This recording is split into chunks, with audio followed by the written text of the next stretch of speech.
പ്രിയപ്പെട്ടവരെ, ഫ്രാൻസിസ് മാർപ്പാപ്പ നൽകിയ അതിവിശിഷ്ടമായ സംഭാവനകളിൽ മറ്റൊന്നാണല്ലോ മതാന്തര സംഭാഷണം എന്നുള്ളത്. ഫ്രാൻസിസ് മാർപ്പാപ്പ മതങ്ങൾ തമ്മിലുള്ള സംഭാഷണങ്ങൾ പ്രോത്സാഹിപ്പിക്കുന്നതിൽ കൂടുതൽ ശ്രദ്ധ പതിപ്പിച്ചിട്ടുണ്ട്. കത്തോലിക്ക തിരുസഭയിൽ നാളിതുവരെയുമുള്ള മതമേലധ്യക്ഷന്മാർ, കത്തോലിക്ക സഭയുടെ മാർപ്പാപ്പമാർ ഈ കാര്യങ്ങൾ ശ്രദ്ധിച്ചിട്ടുണ്ട് എങ്കിലും കഴിഞ്ഞ 12 വർഷക്കാലത്തെ ഫ്രാൻസിസ് മാർപ്പാപ്പയുടെ പേപ്പസിയുടെ സമയത്ത് വിവിധ മതങ്ങളും സംസ്കാരങ്ങളും തമ്മിലുള്ള സംഗമത്തിനും സമാധാനത്തോടെയുള്ള സഹവർത്തിത്വത്തിനും അദ്ദേഹം പ്രാധാന്യം നൽകിയെന്നുള്ളതും കത്തോലിക്ക സഭയ്ക്ക് ഇസ്ലാം, ജൂത, ബുദ്ധ, ഹിന്ദു, മറ്റു മതവിഭാഗങ്ങൾ എന്നിവയുമായുള്ള ബന്ധങ്ങൾ മെച്ചപ്പെടുത്താനുള്ള ശ്രമങ്ങൾ ഫ്രാൻസിസ് മാർപ്പാപ്പ അതീവ ശ്രദ്ധ ചെലുത്തി എന്നുള്ളതും മതങ്ങൾ തമ്മിൽ പരസ്പര സഹകരണവും സഹിഷ്ണുതയും സൗഹൃദവും പ്രോത്സാഹിപ്പിക്കാൻ മാർപ്പാപ്പ ഒത്തിരിയേറെ പരിശ്രമങ്ങൾ നടത്തിയിട്ടുണ്ട്, പ്രവർത്തനങ്ങൾ കാഴ്ചവെച്ചിട്ടുണ്ട്. ഒരു ഉദാഹരണം ഞാൻ നിങ്ങളുടെ മുൻപിലേക്ക് കൊണ്ടുവരാം. 2020 ഫ്രാൻസിസ് മാർപ്പാപ്പ എഴുതിയ ഫ്രത്തേല്ലി തൂത്തി എന്ന 2 ലത്തീൻ വാക്കുകളുടെ അർത്ഥം നാം സഹോദരർ എന്നോ എല്ലാവരും സഹോദരർ എന്നോ നമുക്ക് മൊഴിമാറ്റം ചെയ്യാൻ സാധിക്കും. നാം സഹോദരർ എന്ന ഫ്രത്തേല്ലി തൂത്തി എന്ന അപ്പസ്തോലിക പ്രബോധനത്തിൽ മതാന്തര സംവാദത്തിന്റെ പ്രാധാന്യം ഫ്രാൻസിസ് മാർപ്പാപ്പ വളരെ മനോഹരമായി എഴുതി വച്ചിട്ടുണ്ട്. ഫ്രാൻസിസ് മാർപ്പാപ്പയുടെയും കത്തോലിക്ക സഭയുടെയും മതസൗഹാർദ്ദ ദർശനങ്ങളുടെ ഉത്തമമായ തെളിവ് നമ്മുടെ കൊച്ചു കേരളത്തിൽ നിന്നും ഉണ്ടായിട്ടുണ്ട്. ഒരു ഉദാഹരണം ഞാൻ ചൂണ്ടിക്കാണിക്കാം. ശ്രീനാരായണ ഗുരു നേതൃത്വം നൽകിയ സർവമത സമ്മേളനത്തിന്റെ സെന്റിനറി ആഘോഷിക്കാൻ ഈ കഴിഞ്ഞ വർഷം 2024 നവംബർ മാസത്തില് നമ്മുടെ കേരളത്തിലെ ശിവഗിരിയിൽ നിന്നുള്ള സന്യാസി വര്യന്മാർ വത്തിക്കാനിൽ ചെന്നത് ആരും മറന്നു കാണാനിടയില്ല. എന്തുകൊണ്ടാണ് ശിവഗിരിയിലെ സന്യാസി വര്യന്മാർ വത്തിക്കാനിലേക്ക് സർവമത സമ്മേളനത്തിന് വേണ്ടി പോയത് എന്ന് ഞാൻ പല ആവർത്തി ചിന്തിച്ചിട്ടുണ്ട് കേട്ടോ. അവരവിടെ ചെന്നുവെന്ന് മാത്രമല്ല, ആ സമ്മേളനത്തിൽ മാർപ്പാപ്പ അനുഗ്രഹ പ്രഭാഷണം നടത്തിയതും എൻ്റെ ഓർമ്മയിൽ ഇന്നും തെളിഞ്ഞു നിൽക്കുന്നുണ്ട്. കാരണം എന്താണെന്നറിയാവോ? മതങ്ങൾ തമ്മിലുള്ള സംഭാഷണങ്ങളെയും സംവാദങ്ങളെയും പ്രോത്സാഹിപ്പിച്ച ലോകത്തിൻ്റെ ധാർമ്മിക സ്വരമായ മാർപ്പാപ്പ ഉള്ള ഇടത്തു ചെന്ന് ശ്രീനാരായണ ഗുരുദേവൻ നൽകിയ സർവമത പ്രാർത്ഥനയുടെ സെന്റിനറി 100ാം വർഷം ആഘോഷിക്കണമെന്ന ശ്രീനാരായണ ഗുരുവിൻ്റെ ശിഷ്യന്മാരായ സ്വാമിമാരെടുത്ത തീരുമാനം എന്തുകൊണ്ടും മാർപ്പാപ്പയ്ക്ക് നൽകിയ അർഹിക്കുന്ന ആദരവായിരുന്നു എന്ന് തന്നെയാണ് നാം എല്ലാവരും മനസ്സിലാക്കേണ്ടത്. വ്യത്യസ്ത മതവിശ്വാസത്തിന്റെ തനിമ നിലനിർത്തിക്കൊണ്ട് തന്നെ സാമൂഹിക ഐക്യം വളർത്തണമെന്ന് അദ്ദേഹം ചൂണ്ടിക്കാണിക്കുകയുണ്ടായി.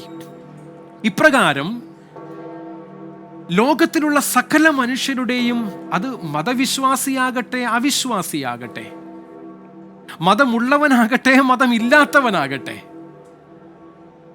ക്രിസ്തുവിൽ വിശ്വസിക്കുന്നവനാകട്ടെ തള്ളിപ്പറയുന്നവരാകട്ടെ, എല്ലാവരെയും ചേർത്തു നിർത്താൻ പരിശ്രമിച്ച ഫ്രാൻസിസ് മാർപ്പാപ്പയുടെ ജീവിതം ഒരു പാഠപുസ്തകമല്ലേ? മഹാനായ വിശുദ്ധനായ ഒരു വ്യക്തിക്ക് നമ്മൾ വിട നൽകുകയാണ്. 2025 ഏപ്രിൽ മാസം 26-ാം തീയതി മറക്കില്ല നാം ജീവനുള്ളിടത്തോളം കാലം. കാരണം ഫ്രാൻസിസ് മാർപ്പാപ്പയ്ക്ക് നാം വിട നൽകിയ ദിവസമാണിത്. ജീവന്റെയും കുടുംബത്തിന്റെയും പ്രസക്തിയെക്കുറിച്ച് ഫ്രാൻസിസ് മാർപ്പാപ്പ എത്രമാത്രം മനോഹരമായിട്ടാണ് ഈ ലോകത്തെ പഠിപ്പിച്ചത് എന്ന് വിസ്മയത്തോടുകൂടെ ഞാൻ ഓർമ്മിച്ചിട്ടുണ്ട് കേട്ടോ. 2016 ഫ്രാൻസിസ് മാർപ്പാപ്പ അമോറിസ് ലെറ്റീസിയ എന്ന 2 വാക്കുകളുടെ അർത്ഥമുണ്ടല്ലോ. സ്നേഹത്തിൻ്റെ ആനന്ദം എന്നാണ്. അമോറിസ് ലെറ്റീസിയ 2 ലാറ്റിൻ വാക്കുകളാണ്. സ്നേഹത്തിൻ്റെ ആനന്ദം എന്ന അപ്പസ്തോലിക പ്രബോധനം കുടുംബജീവിതത്തിൻ്റെ പ്രാധാന്യം വിശദമാക്കാൻ വേണ്ടി ഫ്രാൻസിസ് മാർപ്പാപ്പ നൽകിയതാണ്. വത്തിക്കാൻ ചത്തുരത്തിൽ നിന്നും വിലാപയാത്രയായി സെയിന്റ് മേരി മജോറെ ബസിലിക്കയിലേക്കുള്ള വിലാപയാത്രയിൽ പങ്കെടുത്തുകൊണ്ടിരിക്കുമ്പോൾ സഹോദരങ്ങളെ തിരിച്ചറിയുക, കുടുംബം ദൈവസ്നേഹത്തിൻ്റെ പ്രതിഫലനമാണെന്ന് മാർപ്പാപ്പ അദ്ദേഹത്തിൻ്റെ അമോറിസ് ലെത്തീസിയ എന്ന ചാക്രിക ലേഖനത്തിൽ എഴുതിയിട്ടുണ്ട്. ജീവന്റെ സംരക്ഷണം, വിവാഹം, ദാമ്പത്യബന്ധം, കുടുംബം, അമ്മയുടെ പ്രാധാന്യം, കുട്ടികളും മാതാപിതാക്കളും തമ്മിലുള്ള സൗഹൃദം, സഹോദര സ്നേഹം, അയൽപക്ക ബന്ധം തുടങ്ങിയവ ഫ്രാൻസിസ് മാർപ്പാപ്പയുടെ ഇഷ്ടവിഷയങ്ങളായിരുന്നു. കുടുംബ പ്രശ്നങ്ങൾക്കും കുടുംബങ്ങൾ നേരിടുന്ന വെല്ലുവിളികൾക്കും പരിഹാരം കാണുന്നതിനായി വിവിധങ്ങളായ അജപാലന സമീപനങ്ങൾ ഫ്രാൻസിസ് മാർപ്പാപ്പ നിർദ്ദേശിച്ചിരുന്നു.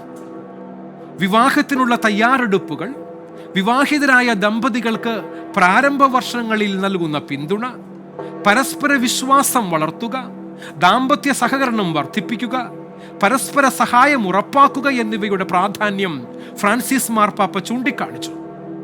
ജീവന്റെയും കുടുംബത്തിൻ്റെയും മൂല്യവും മഹാത്മ്യവും ഉയർത്തിപ്പിടിക്കണമെന്ന് ഫ്രാൻസിസ് മാർപ്പാപ്പ ആഹ്വാനം ചെയ്തുകൊണ്ടേയിരുന്നു. സമൂഹത്തിന്റെ അടിസ്ഥാന ഘടകം കുടുംബമാണെന്നും സമൂഹത്തിന്റെ ഭാവിക്ക് കുടുംബ ബന്ധങ്ങൾ ശക്തിപ്പെടുത്തേണ്ടതുണ്ടെന്നും ഫ്രാൻസിസ് മാർപ്പാപ്പ ആവർത്തിച്ച് പറഞ്ഞുകൊണ്ടിരുന്നതും നമ്മുടെ കർണപുടങ്ങളിൽ ഇപ്പോഴും ഇങ്ങനെ പ്രകമ്പനം കൊണ്ടുകൊണ്ടേയിരിക്കേണ്ടവയാണ്. നമ്മളിപ്പോൾ കാണുന്ന ആകാശ ദൃശ്യം സെയിന്റ് പീറ്റേഴ്സ് ബസിലിക്ക അടങ്ങുന്ന വത്തിക്കാൻ ചത്തുരത്തിൽ നിന്നും ഫ്രാൻസിസ് മാർപ്പാപ്പയുടെ മൃതദേഹവും വഹിച്ചുകൊണ്ടുള്ള വിലാപയാത്രയാണ്. വിക്ടർ ഇമ്മാനുവൽ റോഡ് വഴിയാണ് ഈ വിലാപയാത്ര മുൻപോട്ട് നീങ്ങിക്കൊണ്ടിരിക്കുന്നത്.